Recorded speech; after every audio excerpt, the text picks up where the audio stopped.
Welcome, listeners, to Thru the Sightglass, a podcast that dives deep into the fascinating world of craft beer and celebrates the incredible individuals who shape its vibrant landscape.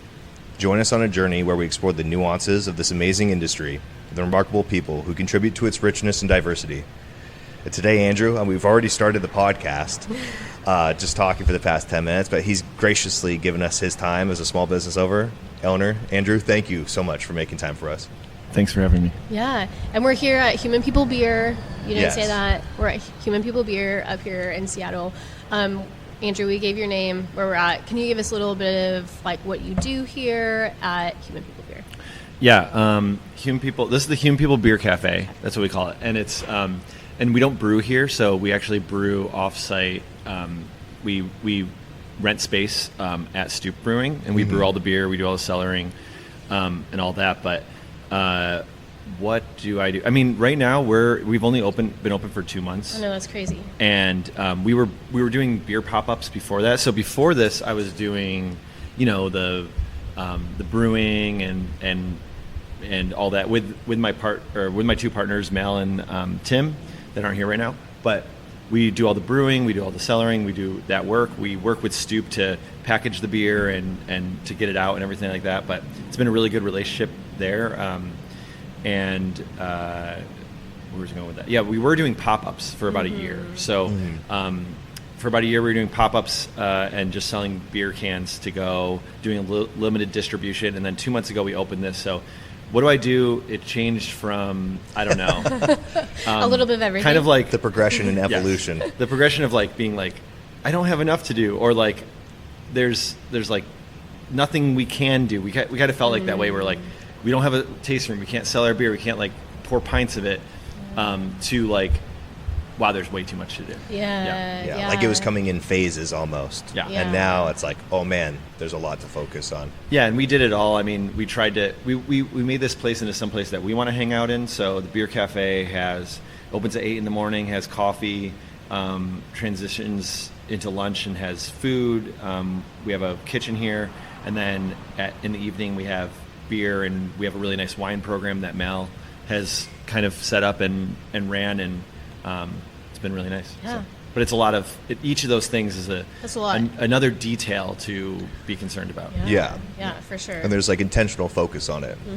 Yeah, I definitely want to dive into that more. But before we get there, we Okay. want to hear more of your backstory. Oh, my backstory. Yeah. Where did you grow up? I'm from upstate New York originally, Syracuse, and I went to school out west. I was at Oregon State for a while. Started getting into beer there. I don't know if we want. Should we? I jumped ahead on the No, That's okay. that's totally fine. So It's your pace. yeah, Okay. New York. What did you do in New York? I grew up there. Yeah, like what was it like growing up in the East Coast? Tell us about that. Central New York. Yeah. So I don't know. What was it like? Well, that's the only place I ever grew up. Yeah. So it was. I don't know. It was different. When I moved out west, I was like, well, this is different. Yeah. Yeah. Yeah, the scenery change. Did you Definitely. have, what kind of hobbies did you do? What kind of things did you re into? As a high schooler, as a young one, I don't know. I mean, I was into music and making. I don't know. Me and my brother would make movies and stuff, Very and cool. Yeah. Oh, hell yeah. yeah, it was cool. My That parents are not on YouTube, obviously. Yes, Thank yeah, God. Thank God. No, they were the 8 film. Did you guys make your own like special effects? Was that like an Yes. inspiration for y'all? Yeah. Okay, gotcha. There was one special effect where we like kind of hit someone with a car. I feel bad. Oh, about that, but nice. It was like no, it was like everyone wanted to do it. Yeah. But Yeah, it made the scene. That's amazing. I do wish we could see that. Yeah. I'm just like, I know that like we all grew up, well, I grew up like making music videos, and I'm so thankful that like we didn't Cool. post them on, Oh, yeah. Yeah. Yeah. Because I'm like, oh my Yeah. gosh, to have that back. You also had a family of engineers, so you guys were also like Yeah, building really go-karts crazy with things. the assortment of Yeah. lawn, motorized lawn vehicles We you had guys an elevator in our backyard with a go-kart, so. Yeah. Whoa. Yeah. And- Very fun things. wild. Where'd you Yeah. grow up? Texas. Oh wow. Yeah. Yes. So there's nothing to do. I only just recently went to Texas. It's a great place. There's a lot to do. It's so Yeah. big. It's a big huge. state. We've driven, I remember my first time driving through, we hit like hour 14. We're used to doing like 16-hour drive days. Hour 14, I was like, are we out of Texas? She's like, no. No. I was No. like, Jesus, Lord. No. Yeah, so growing up there, I think, just in terms of in the scope of like talking about beer and creating things, it was something where I didn't realize how much of like a creative childhood I was able to have until later, when you're like, my mom would like cook all the time, and she would like make this stuff with like, raw ingredients, and like, make these very interesting meals that we weren't having anywhere else. But I was just like, I wanted, this junky cereals and stuff that kids wanted. You want something different. Yeah. And my parents were really good about like, I don't know, homemaking stuff. And that was interesting. And we were in upstate New York, but upstate New York is very interesting. It's kind of it's a Rust Belt area where I'm from. It's gone through cycles of industries moving out of it. It has like, it has a lot of, poverty issues and like things like that. But at the same time, surrounding it, there is all this like kind of small agriculture and small industry and small like cottage stuff that exists. So kind of learning about that later. I moved back after going out west to Ithaca, New York, and that area specifically in the Finger Lakes is like, it has a lot of tourism and stuff, but it also has these like really small farms and wineries and things like that just is very, endlessly fascinating and just built on people's a hyper passion. local focus. Yeah. So like a lot of like creating on your own and in like small batches kind of thing. Yeah, and also the differentiation between that and kind of big ag stuff. So like agriculture in the West is very large generally, and that's fine. That's how we feed the country, the world, and whatever. But like it's interesting to see that basically, in the Finger Lakes in New York, and all through New York and other places,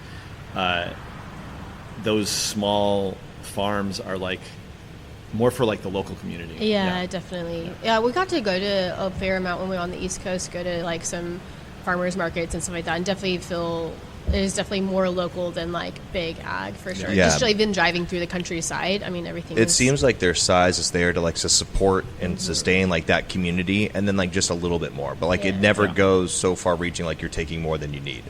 Yeah, and of course that's always like comes with. I mean, it almost is like for people that can afford it and have access to it. It's not so much of like it's going to like the grocery stores and everyone in the community is eating it. Right. It's like it's still a boutique thing, but it's still cool to see. So. Yeah, for sure.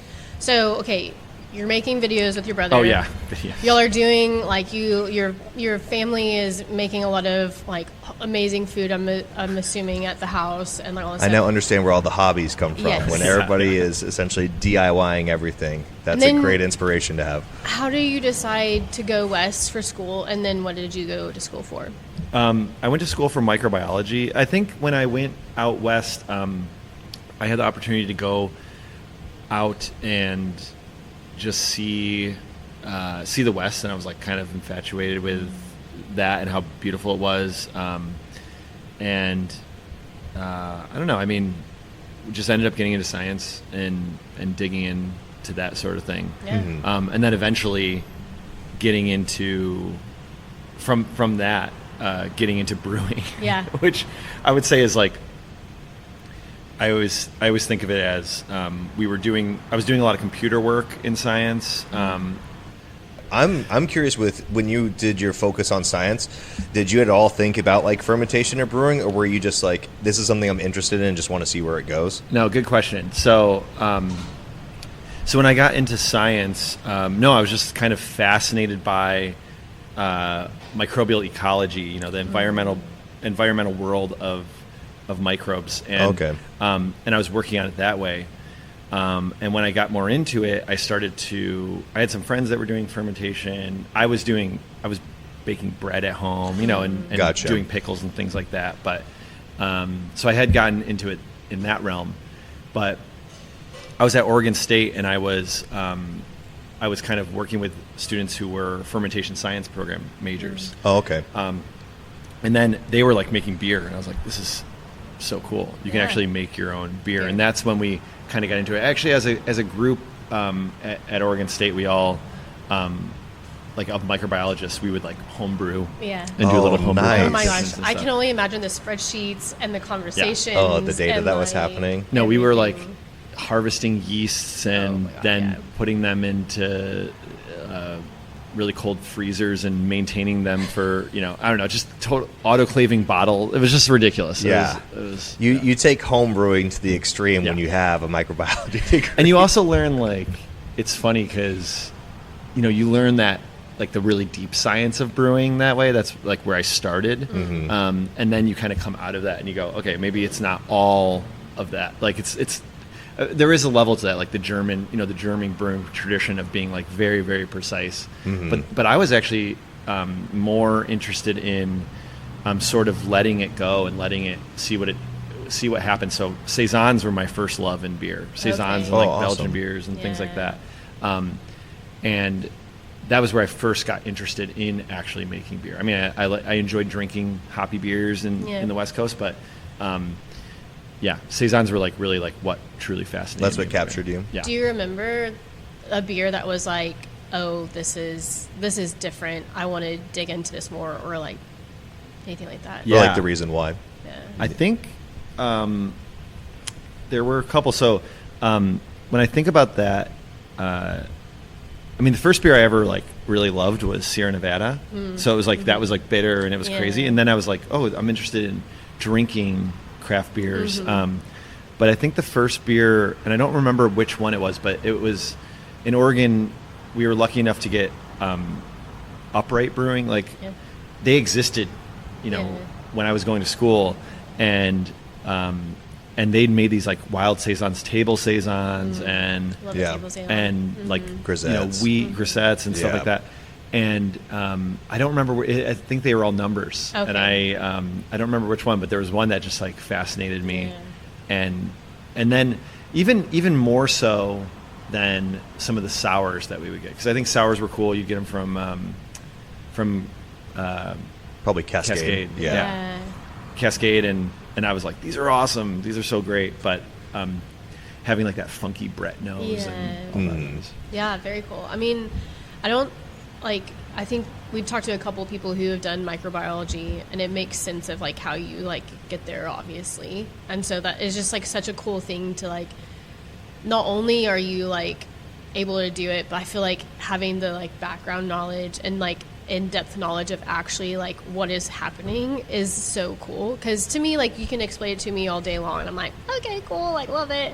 But I think having that like even more in-depth knowledge, I think that's so cool and like fascinating of like how you can feel like maybe you can manipulate or like plan or not plan or just like see what happens. And I think that's just a cool part of it, that like homebrewing, first off, for most people, everyone from any different, like, we've talked to, architects and different things. Like, it's so cool to see like the breadth of how people come up and into beer and what like triggers them to be like, ooh, I want to do more. Ooh, I want to try this. And so it's just very cool to like hear people's backstories on it. Yeah, and it's also, as it has evolved, when I first got into beer, there wasn't as much, I will say there with like a caveat, there like was not that much science of like modern brewing.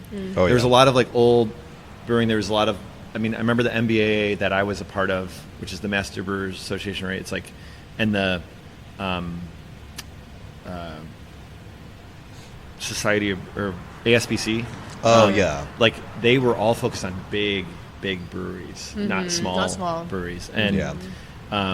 And the stuff you were looking at was, looking at dry hop rates for like German breweries.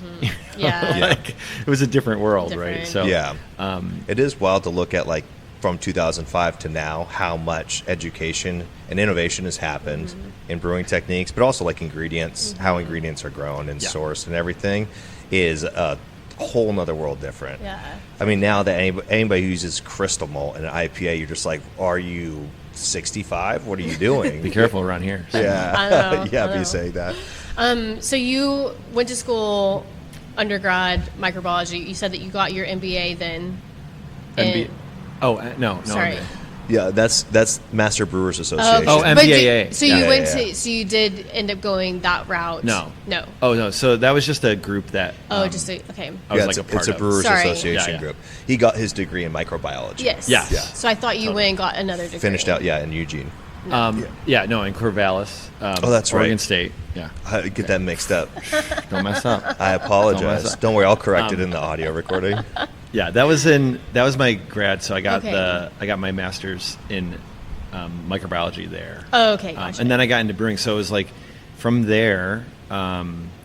It was really just wanting to do something more tangible versus doing papers and being in like the science pipeline. Yeah. I just felt really cool and exciting to be a part of the brewing scene at that moment. Mm-hmm. And I went back east after that, and I got a job at a small brewery that we really almost like it was like I don't know, it was very interesting, but we made beer with like extract.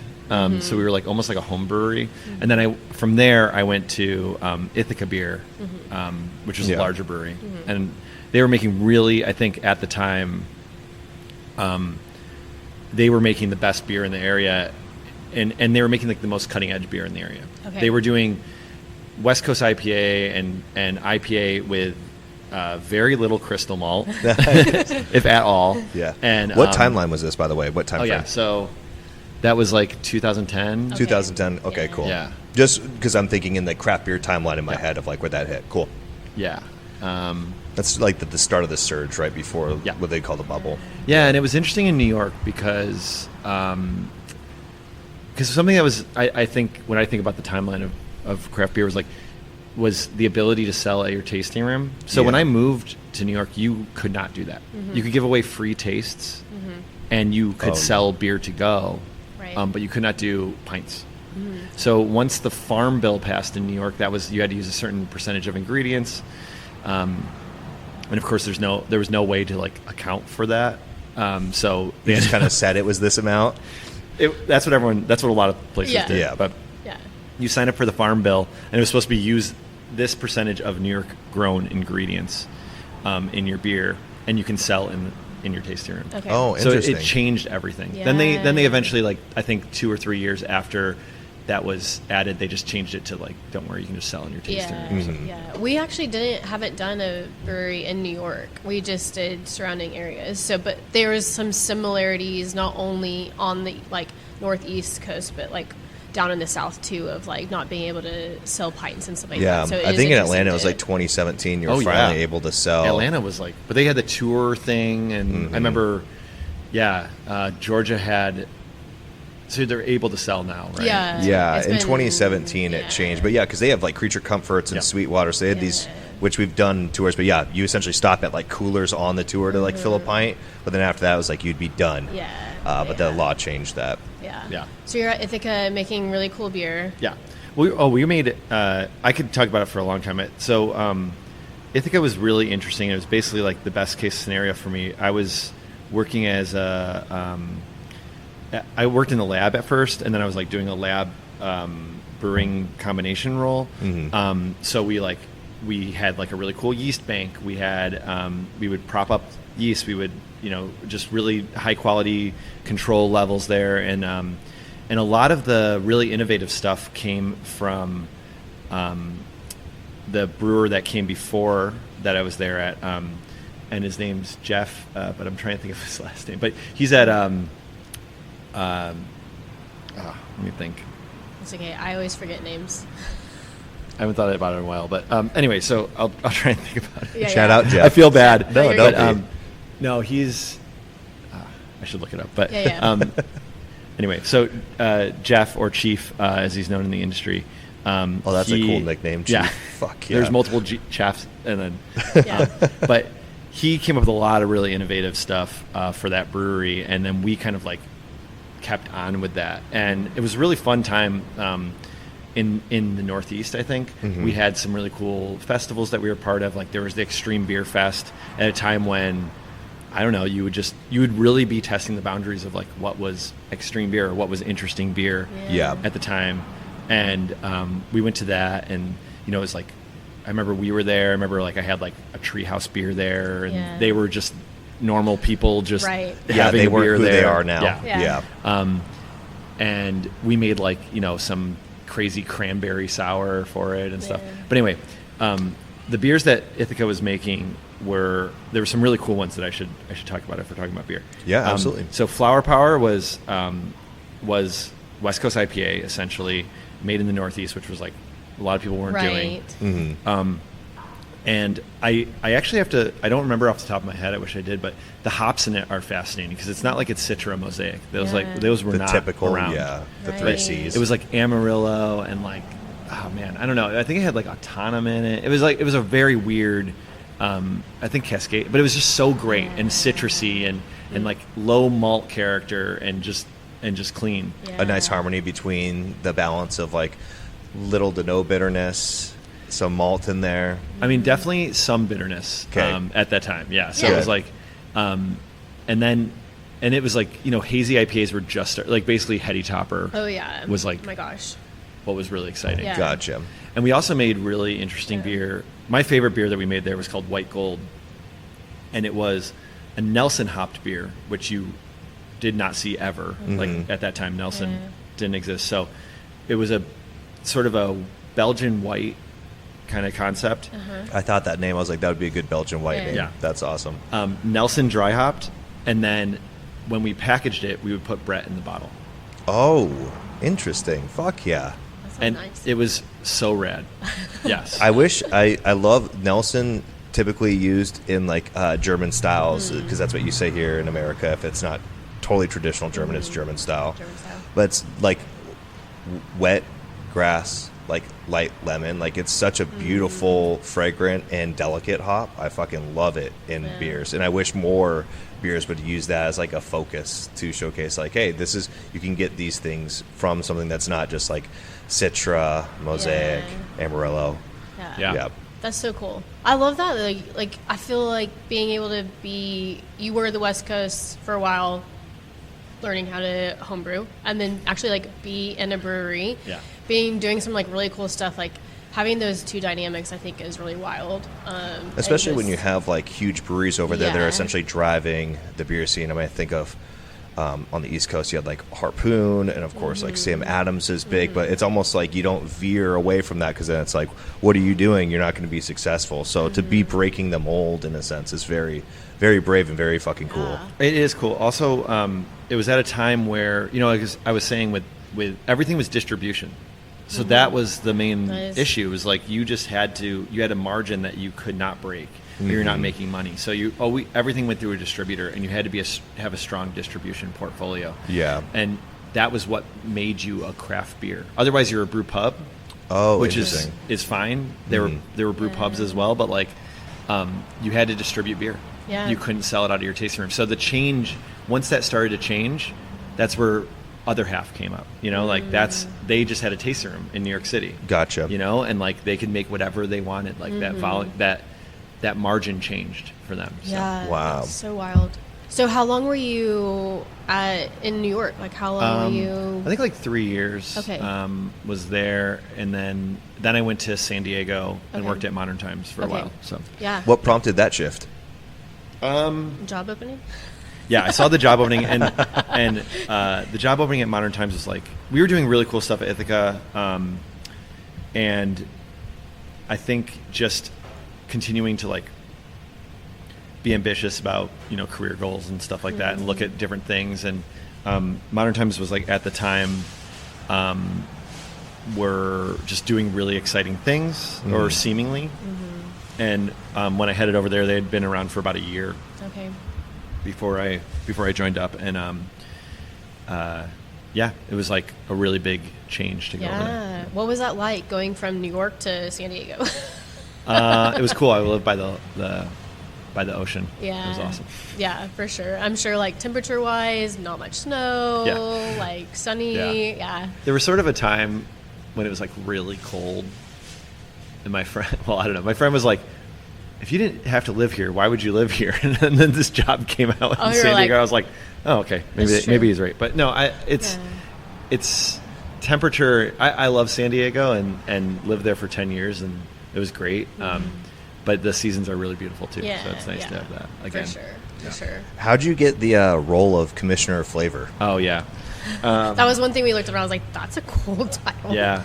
We all just had like goofy titles at Modern Times, and it's something that kind of like, I don't know. I mean, it's fine because we all just did different stuff. So Yeah, when you like wear many hats, yeah. it's like you can't give yourself a role for each one. Yeah. Okay. So I was in charge of running like the specialty release program and new beer recipes and things like that, and then also would like lead like tastings. We had like such an engaged community in San Diego, so that was really amazing, and having that opportunity to like always interact with people. So that was the title that I was given. But it was definitely like fanciful, and I was like frustrated for a while because I was like, if I ever leave here, like how am I going to get a job somewhere else? Oh yeah, this is what I have to put Luckily, down. I don't plan to ever get a job again. So. Yeah, working Yeah. for yourself is, Yeah. I mean, it's a great thing because then you can only be mad at one person. Yeah.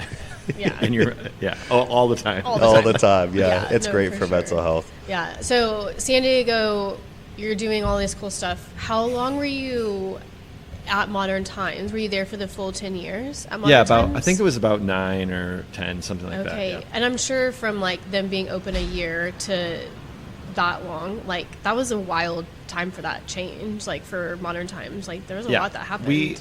So when I was at Ithaca, there was so much that happened. Maybe, enough for another podcast, but Right.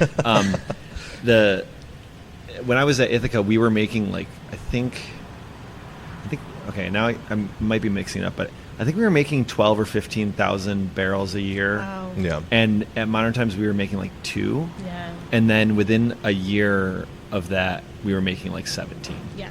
That's wild. That's crazy. insane. So then we ended up 2013, making like 60 to 70,000 barrels a year One at the shot. height Yeah. of Modern Times. That's an Yeah. insane ramp up. That's Oh, yeah. insane.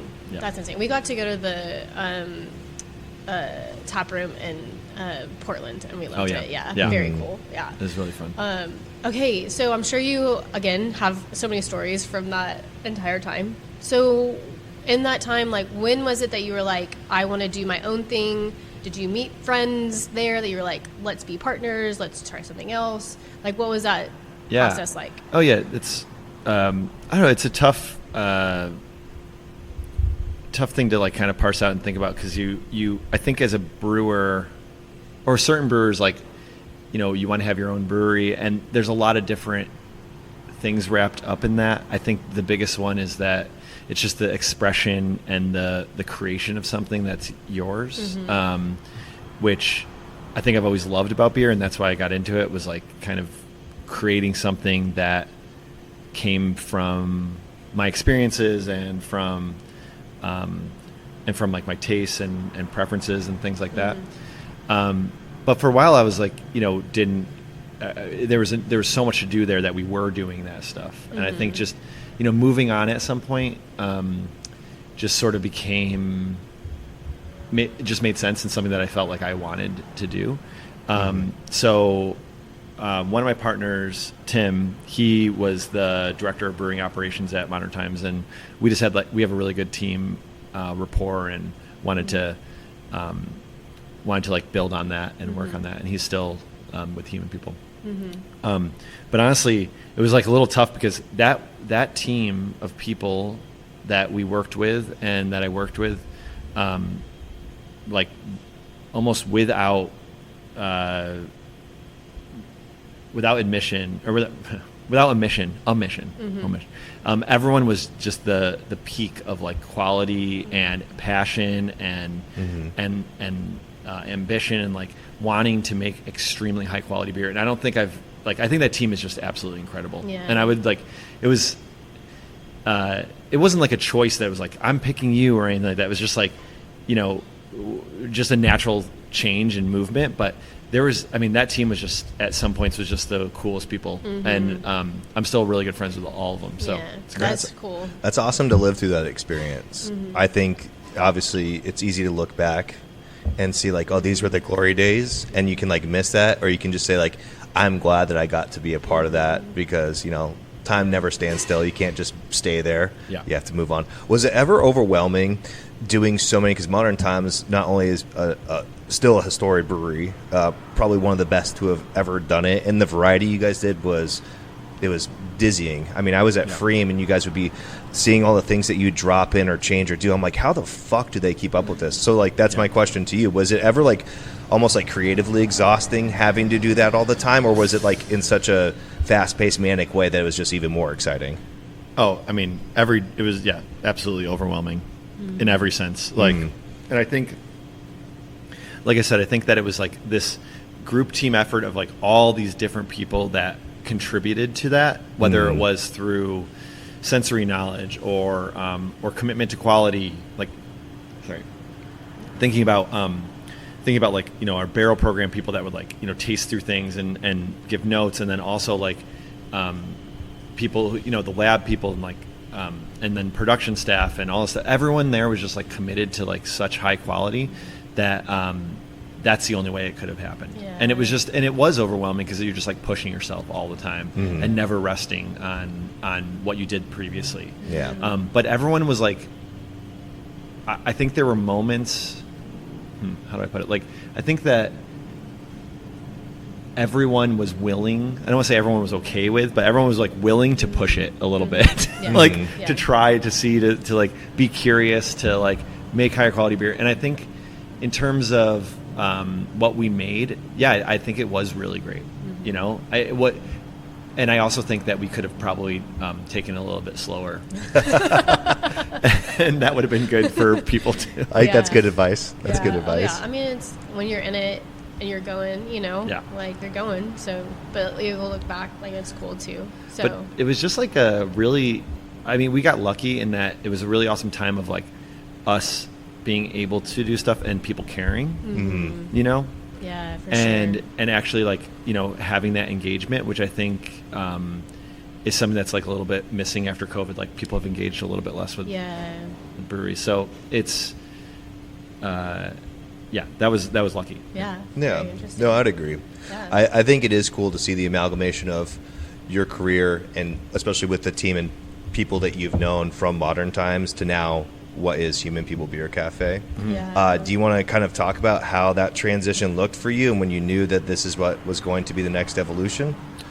Yeah, I think it's a nuance, especially after, you know, if we were talking before we opened, I had all these answers and stuff. Yeah. And something that's been really interesting about our process of opening and how it's been for us, like it's been an evolution of like that understanding of what Human People is and like what our goals are. Before we opened, everyone goes, "Oh, what kind of beer are you going to make? You know, what is it? Where is it going to be? You know?" And we had this plan to open a brewery and open a tasting room and do all that. And when that plan fell through, which was like outlined in one of those articles, the New Brewer one, we had this big brewery thing and ended up falling through because the building site never got finished up and all this stuff. But after that time, we had to like continue to see like what the evolution of Human People was. So from doing the pop-ups and really just being like, we're going to make beer and we're going to release it in a can and hopefully people are excited about that, to now having this beer cafe, like it's been this crazy evolution. Yeah, I'm sure. That's so wild. And I have a lot of questions, but we can get to them slowly. So for you having partners in it, like, was that always the plan? Did you always know you wanted to open something with other people, or like how did this threesome team come about to open Human People Beer? Yeah, I don't know. I mean, I just think you kind of gravitate towards people that are ambitious and creative and passionate about what you're doing. So I don't know. Yeah. Were all of y'all at Modern Times? No, Tim and I were, and Mal is my partner, and then we're also, you know, like life partners. Got it. Yeah. Okay, cool. Yeah, makes sense. But I guess, you know, maybe a smarter person or something, or like whatever, like some like really, you'd be like, oh, you have like the person with the money and the person that's like got the like we just all do everything and kind of are experts at nothing. So. Yeah. There you go. I like that. Experts at nothing, but you're willing to learn. Yeah. There's no more exciting story than, honestly, I think everybody should open a business without any financial knowledge. It's a great learning curve. It is, and it makes it very difficult. And you look around, and I don't know. We're able to take a lot of pride in the creation of this, just because it's like very hand done, and you know, I don't know. Even the tables and chairs in this place, and the stuff on the walls, and all this stuff, like it's just stuff that we kind of made or put together or found or whatever, and I don't know. You just take a lot of pride in that instead of it just being like bought and ordered and like, especially in nowadays where you can just like pull up your phone and just order anything. And it's here tomorrow. Yeah, for sure. I know it sounds cliche, but does it give you a new appreciation and gratitude, again, like you just said, for the small things that you do that might have been overlooked? Does it give me appreciation for? Yeah, do you all feel more appreciation, gratitude for the small things that may seem insignificant to others, but you're like, no, we're glad this was able to happen, like the light covering fixtures, which emit this soft, like warm glow. Oh man, that's a good, nice choice of things. That's a good one. I would say, we love the space and we love all that, and we understand that it's also not something that people are going to notice, Gotcha. individually as a detail. But it gives me a really, really big appreciation for people, for business owners, for artisans, for people that are like making stuff and doing stuff that aren't us. And that's who we like, in a way that I didn't expect. Like it truly, like I really only want to shop at and buy from and work with people that are doing things because of passion and not because they're some part of a big restaurant chain or whatever.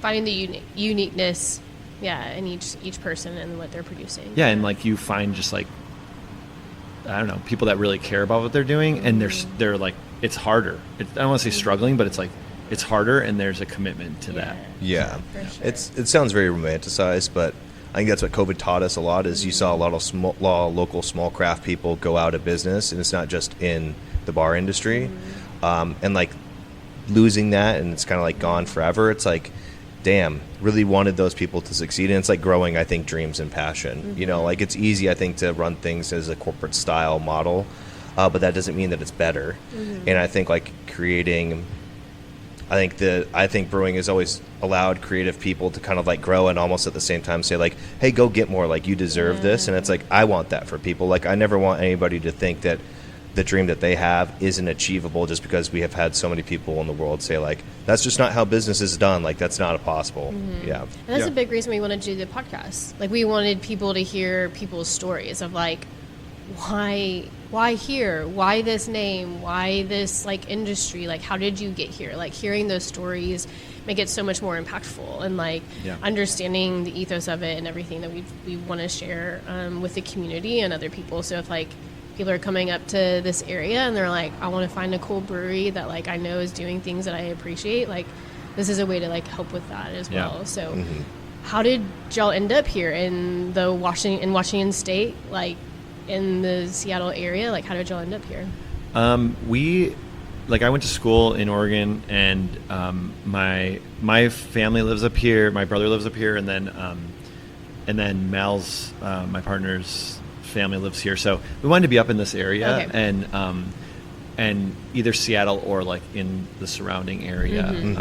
And obviously we're just lucky enough to be in just the most beautiful place. It's so gorgeous, and during March, I think you get into a spot where you're like, wow, it's very gray here. But then the summer comes around and you're like, oh my God, I totally forgot that we live like next to 3 lakes and like the sound and the mountains and all this stuff. So. That's why we came back. We love the East Coast. But there's also no humidity. Which is just spoiling. The landscape is very spoiling for people out here. Walk us through how y'all came up with y'all's name. Oh, the name. I knew this question was going to come up, The name is like, it's something that I think speaks to sort of our creativity, and also you have to choose a name.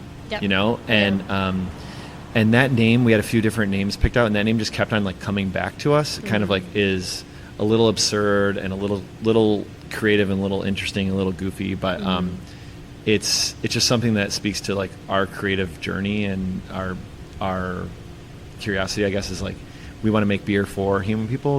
We are human people. I don't know. Yeah. So it's something like that, somewhere in that No, range, that's beautiful. but- I love It that. sticks. I mean, like honestly, when I like was looking at the top list, I was like, "Oh, human people! I want their beer." Yeah, yeah. Human people beer. That's what I want. Yeah. So, And yeah, that's what you want, right? Yeah. Like, I want my beer to come from human people, please. also, it's like a name that I don't know. It can grow with us, and we can like make it into something. It's been nice. It's stuck around, and I think it's been good. Yeah. When did y'all first start doing pop-ups? About a year ago, like today or something. Okay. So 1 year ago. One Yeah. year ago, you started. So how It did was like y'all? the 17th of August. How did y'all nice. decide like who y'all would do collaboration? Like how did all of Yeah, that? it sounds very Gypsy Brewing-esque. Like it reminds me of what. It's not McKellar, Evil Twin. Is that Stillwater. Yep's brother? And Evil Twin. Yeah, he would like bounce around and do that. Yeah, and I don't know the history of all that and what those people did. Mm-hmm. So we have an interesting agreement. Well, we have an alternating proprietorship with Stoop Brewing. Oh, okay, So what gotcha. that means is versus contract brewing. So we go into there and we brew the beer and we package it and we cellar it and all that stuff and work on it. So that's just different because some places will be a contract only brewery. You know, they give a recipe and they have someone else brew Someone else it. did, Yeah. but y'all are actually doing Yeah. it. Which is sometimes I wish someone else would do it because it's a lot of work. You're like, I have Feel other like things it'd be nice do. to have that 12 hours to myself. But it's also nice, you know, I wouldn't give it up because actually brewing the beer and making, you know, something I was talking about with at some point when we were at one of the pop-ups or something was that when you make, I think part of brewing is like fixing your mistakes and knowing which ones you made and how the beer, you know, how everything went. So we fix our own mistakes, you know, like I fix my own mistakes on there. Like the Yeah. pH is too low. Like Yeah. the like I added the wrong hop or whatever, you know, like just things like that. Or like we didn't hit the gravity. Like how are we going to fix that? Like what does that beer become? Yeah. And it's like our mistake and feeds into the overall, you know, final product, I guess. Yeah. And I mean mistakes, but like we don't make that many mistakes. Yeah. No. You're human people making beer. Yeah. Things happen. It's imperfect. Yeah. There you go. It just fits right in. I love that. Yeah. But What kind of, like, whenever y'all were talking about, you have the name, you know, you're going to be in this area, how do y'all decide what beers that y'all want to make? Yeah, really good question that I don't, you know, maybe I might have an answer for. It's hard because especially before you open, you're like, you know, people are like, what are you going to make? And it's like, well, we just have a lot of things that we're curious about, a lot of routes that we want to go down, and we'll see when we get to those things. Yeah. I mean, right now the board is like 50-50 lager and IPA. We just did a bunch of IPAs that we were kind of getting excited about, some hops and some other things that we were doing. So we were kind of experimenting with stuff, and we ended up with like a lot of IPAs on the board. But each one of those kind of has a special, I don't know, at least for me, it's interesting in some way, and that's what we're making. Yeah. I think I would still, there's still some stuff that we don't have on the tap list and we haven't made that I want to, and a lot of that is ingredient focused. So Yeah. Okay. So towards ingredients. yeah, sorry, Yeah. I should have said that first. Yeah, Like, no, No, you're all good. we talk about that a lot as like being ingredient focused and something that, you know, people are like, what is, of course everything's ingredient focused, but really just like, oh, this hop smells really cool, this malt is really interesting. So a good example of that is our collab we did with Everywhere, Human People Are Everywhere. Yeah. Was Very made cool. for Grainmaker, and it was like this. Grainmaker is this festival that's in Spokane, and it's all based around Washington grown malt. So we use like just every malt we could, a little bit of rye, a little bit of spelt, a lot of wheat, some barley, and it's all Washington grown. And we just made this like really thick hazy. So I want to see if we could do that. Yeah. That's awesome. And it's really cool. Yeah, it's a cool beer. Yeah. And then another one that I always talk about that I think is my favorite right now is our Big Country Pilsner. And we're going to continue to do this series actually because we like this one so much. But Big Country was just like, hey, let's make a Pilsner, and we have this really nice white wheat from Link Malt. So we did like 20% wheat in there, and it's like got this. So it's a Pilsner, it's hopped like a Pilsner, but it's like 20% wheat. So I don't know, is that a style somewhere? I have no clue, but it sounds great. It sounds amazing. I'm like thinking of the head and the body on it. I'm like, Yes. this is gonna be wonderful. Exactly. And the foam on that beer was just always insane from the very beginning. And we were just like, and we, something else that we talk about a lot is like we make beers that are really easy to drink, really fun to drink, but we take a lot of time and expertise in making them. So like, that beer is fermented very cold. It takes a long time. We naturally carbonate it, spooned it, and then it's lagered very slowly for a very long time. And we just think that makes like a really, really nice beer. But you can just drink it. You don't have to worry about that. Well, it is cool to like have that. Yeah. I think that's the one thing we do love about beer is like you can just sit and have a beer and maybe not like your conversation with your friends or family or whoever you're with. Like you can just sit and have a beer and y'all can talk about everything else under the sun. Or y'all can talk about what went into the beer and like the taste. Like we do this all the time. He is very good at all things beer. For me, I still am learning. We've drank a lot, so like I'm picking up a lot Not more. right now. Yeah. Having a gorgeous latte. But like for me, like I think it is nice to know that like beer can be individual to yourself too. So like you have certain things that you bring to the beer and you're like talking about it. But if I taste it, we always bring it back to memories of like, does this like taste like something or smell like something from your past, or does it bring up a memory? And so that he does it all the time. He's like, this tastes like, I don't know, Fruit Loops or something. And he'll like say something. I'm like, it does. And then I think it can be it's so personal to you, but then it can be personal to somebody, or you can just drink it. I think that's the cool thing about beer and the craft beer cafe, beer bar, or wherever you're at, tap room. You can make it whatever you want. That's the cool thing. I like that too, because I think we brew, a lot of times we brew stuff where like, oh, this would be really fun to drink in the spring, in the fall, in the summer. And exactly that. But exactly that it's like, I don't know, you just make beer for those experiences of enjoying it in different places. I guess. Oh, for sure. No, yeah. I think something that like, I wanted to talk about in the podcast is our picnic, because Picnic Pills is like the first beer we ever made. Okay. And it's become something of like I don't want to say flagship, but it's like, something that we've made the most. Like a staple? Yeah, staple. And we want to continue it to be, because I think it's really, really tasty and really interesting. Yeah.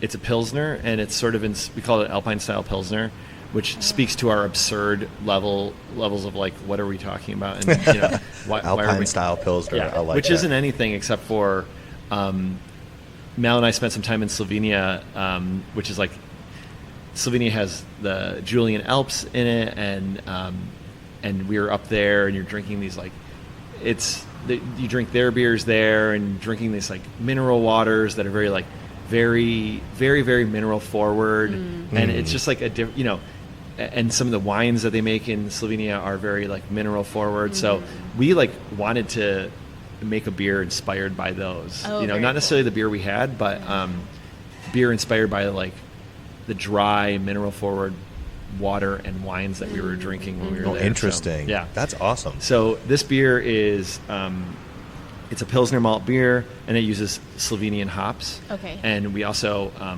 add a good bit of mineral to the beer to like give it that dry crispness. Okay. I was going to ask if you were like doing it with the water itself. Okay. Yeah. So bring in some like mineral water. That's very cool. Yeah. I love that. Isn't it? So this is the glassware that it's supposed to go in. You kept on looking at it. So we just got this glassware, and it says, it says picnic on it. So we haven't tried it yet, so we'll have to see if it's thick though. If it meets the standards, yeah. It's a good glass. Yeah. Do y'all plan to like have some like flagships that will stay around, or y'all just waiting? I mean, y'all have been open. We haven't even talked about that, but y'all only been open for like a couple of months. Yeah, I almost feel like it's just like data gathering at this point to kind of see what works well and what the community loves, but also if that aligns with like what you want to do. Yeah. It's a different market. It's not something we don't. First of all, we don't have a brewery.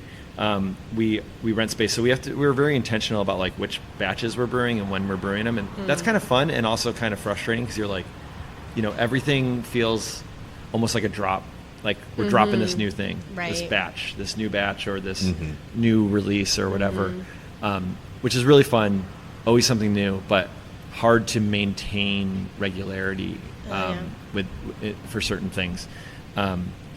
But that's all to say, we're not sure what it's going to look like. That's fine. But I think we'll stick around for the story. Yeah. We'll see. And also, I don't know. We're still figuring out what we want to and where and like how we want to brew and what that looks like. And I think that's really cool. We still haven't brewed any mixed culture stuff. We haven't brewed any barrel stouts. So those are stuff that we want to do in the future. And just continue to focus on what ingredients we can bring in to like make those very interesting and really tasty. I love also, I mean, we talked about this before, and I'll add it in like some of our reels, but like the coffee component, also the food component of Human People. What is kind of like the intention behind that? And the coffee was fucking fantastic. And you said that's like another, we talked about healthy, creative hobby that's almost like an obsession to have. Can you give us more detail on sort of the ideas behind both those facets of the business? Yeah. Well, I think it was hard because when we wanted to open up this and we wanted to do food and coffee, you can't just, bring in something that you don't feel like passionate about as well. So, we have the food wise, we have a scratch kitchen that has a limited menu, but all really, really tasty stuff. That's sort of, we haven't been able to put a name on it, but it's sort of, that's okay. It's kind of like, it's all to be determined. Yeah. Like little sandwiches and bites and stuff, but just like really tasty things that are made from scratch, which is really, really cool and really special. And then we do like specials, like tomorrow we're doing like an oyster night, and on Thursdays we usually have like pizza night. So we can't do it all the time. The kitchen's not big enough, but just like little small things to enjoy in a cafe setting. And also get the community excited too. Yeah. On our coffee side is the same way. We wanted to work with, we want to bring in like different roasters. We're still figuring out how to do that in the future, but we work with Outer Dark, which is a roaster in Tacoma. Okay. Mike Murphy is the roaster there, and he used to be an owner at Holy Mountain, and then left and started to do his own roasting thing. So, that's awesome. So his coffee, we really like his coffee, and we wanted to bring that in and showcase that. So it's been a really cool partnership. Yeah, that's an awesome relationship. It's almost very similarly adjacent. I mean, because you're still doing the beer aspect, but he left another beautiful, great brewery, Holy Mountain, to then go into another hobby of just, I'm going to start really crafting good roasted coffee. Yeah. That's awesome. I think it's really cool, too, that, like, most beer places, I feel like you can't come in until a certain time. So I think being able to, like, come in the mornings and, like, have some coffee, and I don't know if y'all have, like, little, like, pastries or anything like that. Like, do you y'all have your own, or do you bring... No, we work with Seawolf, which is, like, one of the best bakeries in the city, too. So, and then we also, I don't know, we got really lucky to, like, work with, like, bakeries, and I should also talk about like our friends. A lot of our baked goods come from Ben's Bread too, which is another good bakery. So it's just like, I mean, it started.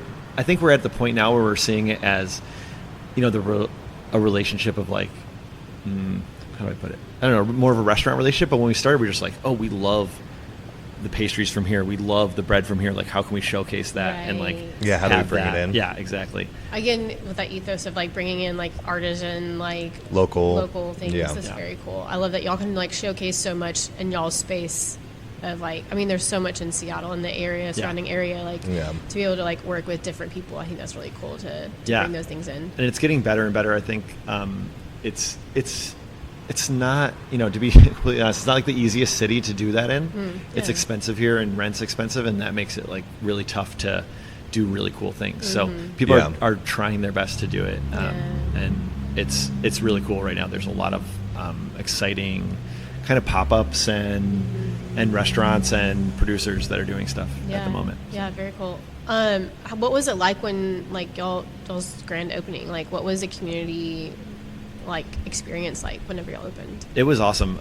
When we opened, we had just like a huge amount of support from the beer community coming out and coming here and trying our beers. I mean, we have a lot of friends in the industry in this area. We've been trying to move up here for a long time before we moved up here. So, you know, really good friends. I'd say some of my best friends are like fast fashion at Holy Mountain and Cloudburst and and at Bazaar, who's like really good friends with us. I don't know if you guys have had their beer yet, but yeah, lovely. Yeah, amazing stuff. Their English mouths, I'm just like, to die for. And everyone just showed up. I mean, Stoop obviously is like some of our best friends. So like I think the whole brewery came out at some point. Oh, very so cool. It was really awesome. Yeah, I want them to come again. So yeah, they should come every weekend. Right? You know? All the friends. We'll put that in our story. Be like calling Stoop employees, please show up at Human People Beer Cafe. Well, it's just so cool. I think that's the cool thing that we love about the beer industry too, is like people are so willing to like help out and like join in and like support. And it's like if one person's doing well, being able to like bring the other people up as well. So it's not so much like competition. It's like if we're all doing good. Yeah, everyone it almost feels good. like a community project, even though it is like your business. You have so many people in the community like wanting you to succeed and enjoy it. And I've also never seen so many people at a career that like a brewer will be off shift at another brewery and then like something will be going on and then they will be back there like fixing, working on it for free. People love doing it. Yeah, I think it's just like cool space to be in for sure. I think it kind of speaks to like that curiosity and I mean it's also like when new things are happening and new people are doing stuff, like you get excited about it, and that excitement and curiosity is like what everyone looks for in each other's beer. And I think that's also how you find the best ones and the ones that you want to be like friends with and kind of like build relationships with, because those people share those same values that you do. So, It also inspires them. Like it fills our cup up. It gets us fired up. Yeah, every time we do a podcast, we're like, gosh, let's go. Like, these people are amazing. Like, we love it so much, and we want to, like, support everyone and, all the things. It's awesome. What are you excited about for the rest of, I mean, obviously, y'all just opened. Yeah. But what are you excited about for the rest of 2025? 2025 will be very interesting. We have, we are continuing to build this space and see, like, what we can do in it and how it becomes, like, a community space. And we're, like, slowly building that. I mean, I've seen a bunch of people that we walked by. I know, which you've is literally really been cool. like walking by. That's so cool. Which has been awesome. So we're like kind of building that and seeing what we can do with that. Also, this will be like our first like true harvest. Yeah. Last year we did some fresh hop beers, but this year we have a tasting room, and that's just like in Washington. It is just such a thing. Mm-hmm. Yeah. Like, we're so excited to be in Washington for fresh hop season. Pack your Claritin. Get ready for like fresh hop season. Are you going to go out there? Hopefully, it depends. Again, I do some of the packaging, so it depends on who's available in the production. Yeah. Well, definitely worth going out there, and there's lots of stuff to like see and talk to out there. So, you know, if you guys want to do a farm tour or something like that, but it's amazing. It's truly special, and it's like it's just like it's a lot. You know, you have to do the fresh up stuff, but it's a moment that you're like, I think it's always exciting and intoxicating to like just be that close to the actual ingredient that is probably the most important ingredient in modern beer. Right. So it's just really cool. Yeah, it is so wild to think about, like, I don't know, just being so close. I don't know, I think as I forgot a little bit last year too, like I missed having it, but then I like also forgot, like, it's just so different. Like, the beer is just honestly. Yeah, I think your first season, so I was at Freem, and that's where all the brewers would go afterwards, selection. And she was just like, where are all these people coming from? Because I was like, oh, those are the Kevins from Dailbreaker, that's so-and-so. And I was like, oh, it's fresh hop season. Yeah. And that's the other thing, too, is like you just have a lot of people coming through. Yeah, so. you should just see all people. Yeah. We're trying to, and we want everyone to come through, of course, and see a lot of people that we know. And I think they will. So it'll be fun. Yeah, it's cool that you can, like, have people here. Yes, yeah. exactly. Yeah, that's the cool part. And make sure that we're, like, you know, serving them good beer. And I mean, that's the best part about having a spot is you get to serve. You know, you can finally take a lot of pride in take a, I don't know, not pride, but No, it is. I think it is pride. it is pride, but it's like it's gratitude. Also, yeah, and just showcasing. Showcasing, being able to showcase like what you make and Yeah. yeah. I have another question. How do y'all come up with the names and then like obviously y'all do the cans? Like who does the can art and the names? How does that work for y'all? It's a mixture of things. The names, I don't know. We have a list of names that are fun to go through. I think. I don't know. Sometimes they just speak to you. Yeah. You know, and that's where a lot of them have come. Yeah. Any names stand out to you up there? I mean, there is no brewer. I think it's great. Misty Eyes too. I love. Misty Eyes is really fun. I have no clue where that name came from, and it's awesome. Yeah. And I really love that name. There is no brewer is based on a David Lynch movie, sort of. Oh, so okay. it's kind of like from that. Sometimes you Gotcha. have like inspirations. In a way. Yeah. Yeah. I love that. And then can art, we do. We've done various things. So we worked with a company to kind of help us work with the initial design, and we've run with that a lot of times. But we also have worked with like this piece of art right here. Yeah, My I've been friend staring at it the whole time. It's really cool. And my friend does this stuff in San Diego, and we put like that onto a label as well. Okay. So So having some friends' artwork too. Yeah. Yeah. Yeah, Very cool. it's friends' artwork there. Some stuff we've like thrifted or found. The one in the back left over there is Dan Endicott's from Forest and Maine.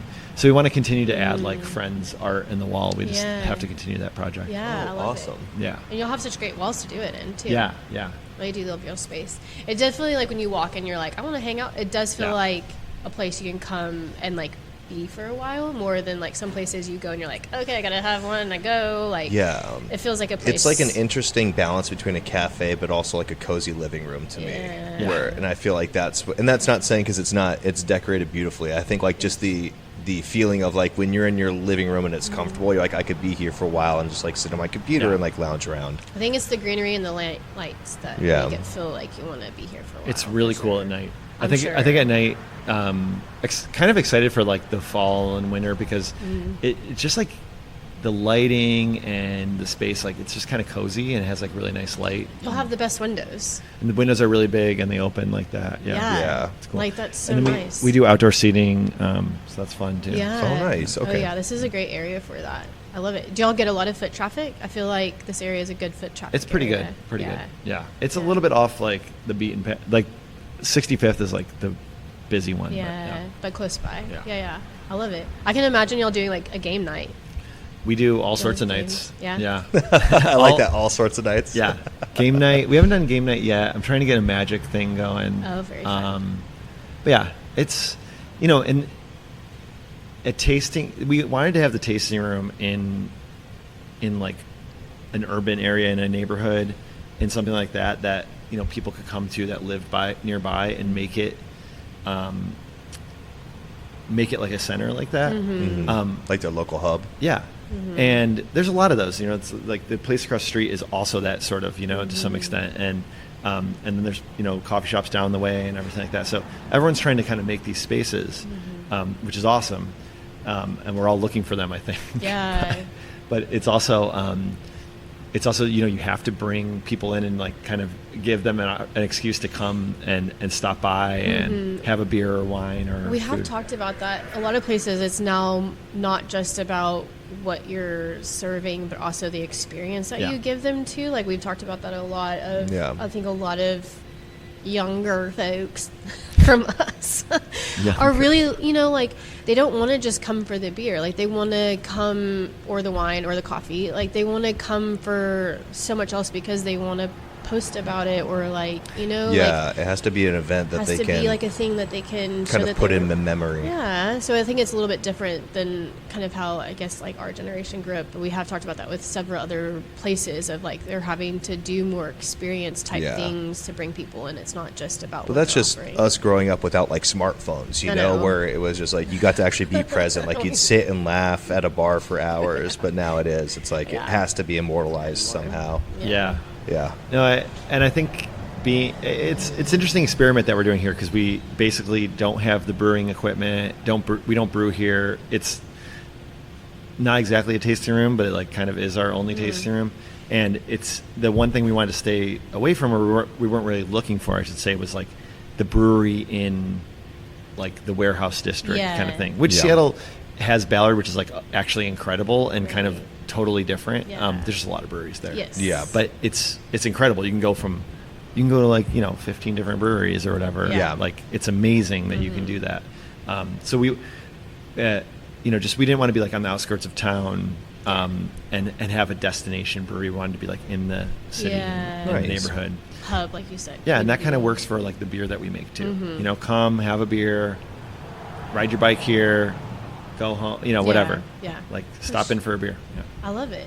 I can't wait to come hang out. Like, yeah. I feel like, so we've been in Tacoma now for a few months, and like we want to be able to do more up here in the Seattle area for sure. Yeah, we got to do some repairs on our van, but then it'll be a more reliable daily driver. So then we'll be able to come up here. Hang out more. Yeah. Well, you can, I don't know what the stop is, but you can take the light rail here.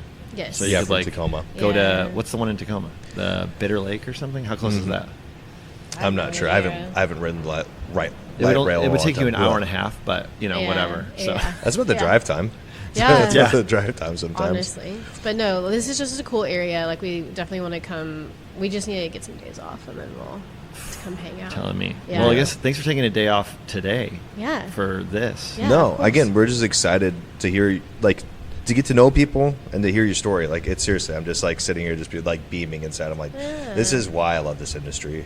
And it's so cool, Yeah, it's like interesting. a long time coming for y'all too, to like finally be open and like still getting like new glassware and figuring things out. Like, that's such a cool experience, and excited to be able to share. It is. It's really cool. It's really special, I think. And I think that it was interesting because I in this podcast, talking about my, like, I don't know, my experience is interesting. Maybe not to me, but it's like I was a little bit like, what about like our group? What are we doing? What are we making and creating? And I think that that's like something that is more of almost a community thing. Like, what is beer? What is craft beer's next phase? Yeah. And what is cool about it? What I mean, when we talk about why we came to Seattle, something that we think about a lot was like how great of a scene this is, and wanting to be a part of that. It's a really, really creative and interesting scene run by people that are, like have put their own time and money and effort into building breweries and brands and cool stuff. And I think that is unique to the city in some ways, And it is a big city to be doing that in. Yeah. And not only in craft beer. Like, I feel like there's so many other like businesses around that are all doing the same thing, all trying to find their place from their passions and their experiences to build something to like give back to the community that they're in. So it is a really cool story, and it is really fun to share. And like, Yeah. I don't know. And I feel like it comes full circle. I mean, in the history of beer, pubs and bars were on corners in neighborhoods because that's people would go to get information and to gossip and also get warmth when it was cold. So it became these gathering places. And then as time has just gone on, it almost got really blown out of proportion. Our friend who we were talking with made that comment that beer is no longer like the main focus. Like 2015, it was like open a brewery, like this is beer, you come here for beer.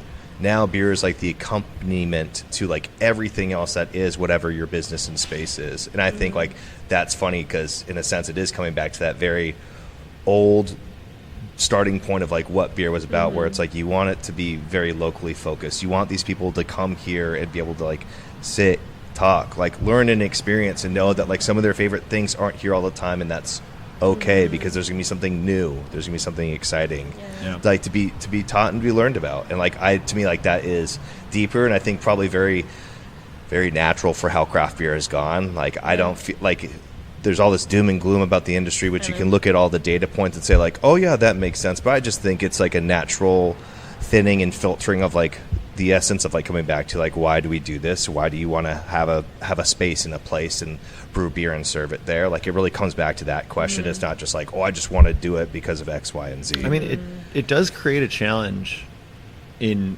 the creation of things, because you really, and I think when you're saying all that, like people do want to come for different reasons. There's a lot of breweries, they don't just want to go to a brewery, they want to go to the brewery they want to be at. They want to go to the place that like has good food or has like a good place to sit or is in their neighborhood or whatever. And and I think that that creates a challenge for brewers that want the focus to be on the product, on the beer.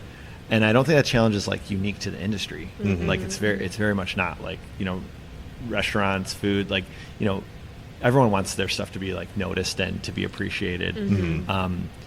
But I do think it's something that like is a little bit of a reckoning when you open a business. You're like, oh, I have to be a hospitality focus. I have to deal with like reviews. I have to deal with with food, like like all this stuff. So maybe that's more at the forefront now, or as opposed to it might have been like, oh, that's like the third most important thing. You really got away with. I think I've thought about this with craft beers. Like you really got away with like basically whatever, because the boom was so big. It was like, oh, just roll up the garage doors and let them in, and they're coming because they want to have craft beer and like they want to have a new experience, and it's this and I mean that goes for business practices. That goes for like financial responsibility, and it also goes for hospitality. Like so it's not ridiculous to say that you have to be aware of those things now. Right. No, true. Now in hindsight, it's like, oh yeah, we got so far off the mark that now it's just coming back to it. A little bit. But I also think, I don't know, I think when you're saying that too, I would love, I don't know, I would love for people to come here and just have a beer, and also I would love them to pay more attention to the beers that we're making and why we're making them, like both those things would be awesome. So. For sure. And I do think, people aren't just coming in for that, like just for the experience too, but I think people are more intentional about like the ingredients, like you talking about the ingredients, like people are more focused on what's coming locally, like where are these ingredients coming from. And we got to go out to a Blue Ox Malt House in outside of Portland, Maine, and they do floor malting, and he got to like do a turn. I'm like, I didn't even know that I didn't even know malt looked like this, and that it came sometimes off of a floor. Like, it's just like there's so many most things. Most of the time it doesn't, but most of the time it doesn't. But that's a very select. But like, I think it's so cool. Even though for me, like we're doing this beer podcast and we've been to all these breweries, like I think going back to even the ingredients, like we got to talk to them at Blue Ox about like how important it is. Like they're going to all these local farms to get this malt. So it's like all of these families' farms that are then like going to this malt house, and then it's all of these families that are into this malt house that are like working there and like what they're doing, and then like all of those malts are going to all of these different like breweries and different places to do so many different things, not just beer. And so like it's really cool to like the impact of one ingredient through this whole process. And if you think about, then you go into the hops, and I don't know, it's just it's a cool story. And that's really cool. I don't know. I didn't realize that so they like there's a lot of breweries that use that malt from that malt house. That's cool. Yeah. And we have like we have a few maltsters in Washington, which is really rad, and a lot of people growing grain for malt. And there's a bunch of things open up, but I think that's exactly why Fresh Hop is so cool. It's the one opportunity, and you get a very close opportunity to. I remember the first time I ever went to Yakima, I was like stunned as a brewer. I'm like, holy crap, this is what it's like. This is what it's like on like that big, on that larger scale, and and this is where you get like the highest quality hops in the world, and you can just go, and we're just here. And we're drinking having a beer in the hop field or whatever. So, so barley is like, the next step of that. I've been to like Breese in Wisconsin, and that's the malt house, but they grow a lot of that in Canada. The Grainmaker Festival thing that I was talking about in Spokane. After the festival, you go down to the Palouse River and River Valley, and like that's where they grow all the malt, like all the wheat and all the barley. That's insane. I think it's so cool. People, and I know people love it too, like understanding like where their products and where they're coming from, like the impact it has. I think it's really cool. That connection. That connection is really important. It is really cool. It's hard to see that nowadays, and it's really, really hard. So I think that if beer can provide just like a connect, and actually I'll say like Mal, my partner, she's like, she got into it because she was interested in those food systems. Yeah. And then beer was the place where it was like, oh, this one's a very interesting. You can see where each of those ingredients come from, and it's pretty straightforward. Yeah. You know, And it sounds, I mean, she, just like you, very intent focused. She was on the board of the North American Malt Guild, correct? Yeah. Yeah. And which is, that's like cool. one of the highest levels of like when you care about, and that's just one ingredient, like that's where you go. So that was supremely impressive and it's super exciting because a ton of stuff has opened up for more American craft maltsters to be able to grow and do, because we're realizing we're losing all this heirloom grain that like once it's gone, it's gone. Yeah. Yeah, so wild. Oh my gosh, I know we could talk forever about a lot of other things. Is there anything else you want to chat about before we ask our last question? Oh, you have one last question? Yeah. Shoot, I didn't. It's I should have prepared for this one. no, don't be. This is how it goes. Yeah. This is how we like it to be. Okay. Yeah. Yeah, why don't you just... If you were to give a piece of advice to your younger self, Oh, yeah. what would it be? Piece of advice to my younger self. Wow. How young? No. It's anything. I would just say, keep riding bikes, you know? Oh, hell keep yeah. riding. Hell yeah. I love that. Have you gotten a new bike since you've been here? Yeah, oh yeah. Oh, okay. But it's just so fun. It's just such a joy. And it's like even like a little bike ride down the street is a pleasure. So You're making me want to get my bike out. get it out. I Yeah, know. honestly. I should. We did a ride on Sunday out of here, and then we've like worked with Swift. They do like community rides and stuff. yeah. So Oh, sweet. in a couple weeks, you could do a little. Yeah, we community should. ride? Fuck yeah. Could bring our bikes yeah. up. That'd be fun. Honestly, I'd knock a day off work just to do that. His- I'm surprised there's not like a Radler bike ride that goes along to each, where every brewery does their own blend of a version of a Oh Radler. yeah. No, we went to Sunday. We went from here to Cloudburst to Fast Fashion to Burke Gilman, and then we came back here, and it was like fuck it was yeah. really fun. Yeah. It was kind of a lot of beers, but it was good. But it was like 20 miles or something. But, Okay, that's yeah. not bad Yeah. on a bike. That's awesome. I'm Yeah. terrified of riding in Seattle though. It Like, is. I've only ridden in like not Seattle. so. Seattle is a great bike city. It's still a city, Yeah. and it's got a lot of hills. Yeah, So this is true. But I think it's. I We'll don't get know. a little electric bike. You get electric, a lot of electric bikes here. Just You a might little get help jeered up. at for doing that. Oh, well, if See you it'll, if barely it'll- pedaling up those hills. If just it'll help me get up the hill after drinking a beer or two, I'm Yes. fine with it. Truth. Yes, but a lot of hills. Yeah. What did you guys say to your younger selves? Oh, what was mine? I'm trying to remember. We've asked this question been a literally minute. so many times. I think I would tell myself that. I know it sounds like very cheesy, like you'd put it on your wall as a quote, but like, you are enough. And mainly because in this industry, I feel like I started off like washing kegs, dropped out of community college, I think I just told myself if I just practice something enough, I can get it down. So I didn't have a whole lot of the beer theory, but going from keg washing and through production, I don't know. I had a lot of experiences where people were essentially like, dumb people only work production. You're not going to go any higher. And like, it kind of ties into, as I started leading production teams and stuff, I never wanted somebody to feel like they couldn't do something like live their dream. And again, not going to name names in breweries, but like I worked some high volume facilities where the cellarmen and brewers would say that in passing to the packaging people. And I think it really made me upset because I was like, you have no clue if this person is going to be the next Ken Grossman. But like right now in the infancy of like them getting interested in this industry, you're essentially like kicking them out the door. And I was like, they're packaging the beer that you are so prideful about. Like, yeah. It's a weird thing to say. Yeah. It's just a weird duality, very and a lot weird. of it is honestly a lot of these brewers and cellarmen came from a packaging background. They're like, I'm just never doing that again. So it was almost like just rejection to like the fucking hard work that they did previously. Yeah. But yeah, I think like saying you are enough, because I think there's a lot of times I underestimated myself and should have advocated more, and I didn't. But I was doing that work, so and it didn't feel like I was doing it for me. But that's what I would say. I mean, like we're not like it's not a true world where we're like, oh, the smartest people get the most money or something like that. It's like I know so many smart, intelligent people that work in the beer industry, like super passionate, interesting, and like the critical thinking is just like off the charts. Yeah. And it's like,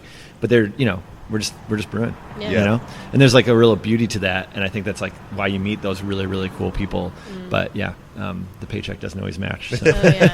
Nope. Definitely not. It's something that we say all the time, honestly. My mom has been telling me for years that the best is yet to come. Like, don't worry too much. Yeah.